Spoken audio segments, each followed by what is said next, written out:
Well, I mean, y'all gotta look at it from my point of view, you know what I'm saying? We pay for our recording to be done. We pay for our promotion to be done.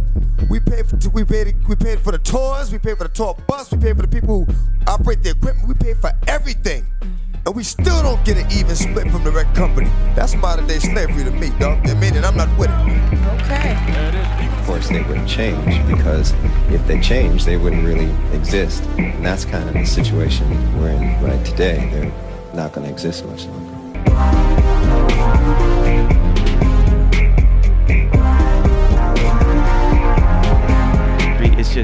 It's time for us to innovate.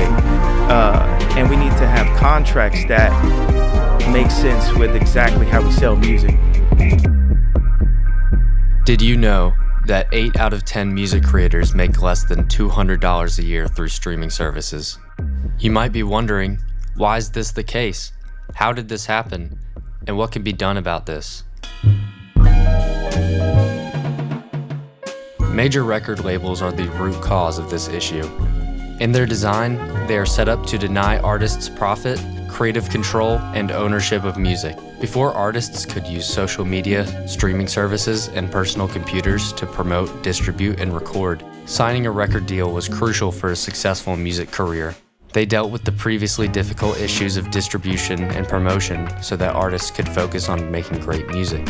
Having someone else take care of the logistics sounds great on paper, yet in practice, it has manufactured multiple flaws. In the majority of record deals, labels will pay the artist 20% of everything they do, whether it's album sales, merchandise, or touring, and then keep the remaining 80%. Oftentimes, these deals do not include any form of upfront payment for the recording process, which can easily take up to 25% of the money that the artist would receive. As you can see, the artists are not being treated fairly in this partnership.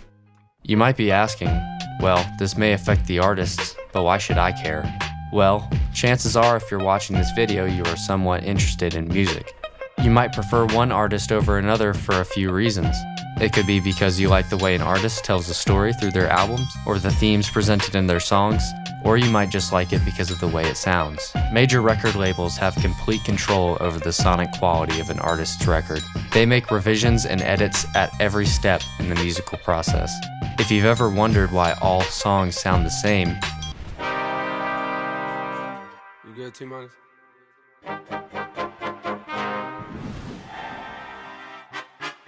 Weezy out of here. Weezy out of here. it's because these record labels all use the same formulaic process when releasing music.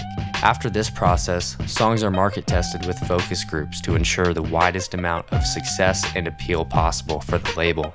Listeners are robbed of an authentic experience of the artist's work when it is veiled by corporations trying their hardest to appeal to consumer culture. These issues culminate into music that is deprived of its artistry and personality.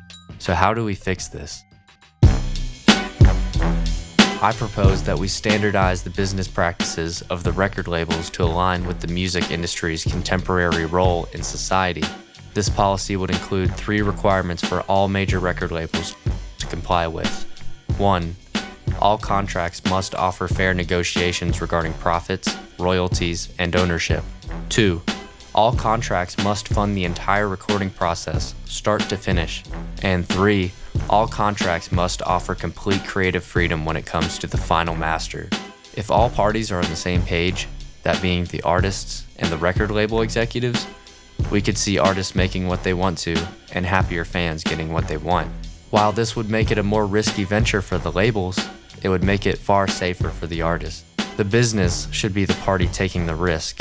They have the resources and knowledge to handle artists who underdeliver, while artists are less likely to be able to recoup their investment after not succeeding. This policy may shock the executives at major record labels at first, but over time, it would establish more trust between the artist and the label. I believe this would lead to more creative freedom and control in the music industry, leading to better music for the world to enjoy. If you're watching this and wondering what you can do to help artists being affected by this, artists make most of their money by playing shows and selling merchandise. So if you want to support your favorite artist, go see them live and experience how they sound without their record label's polish of audio makeup.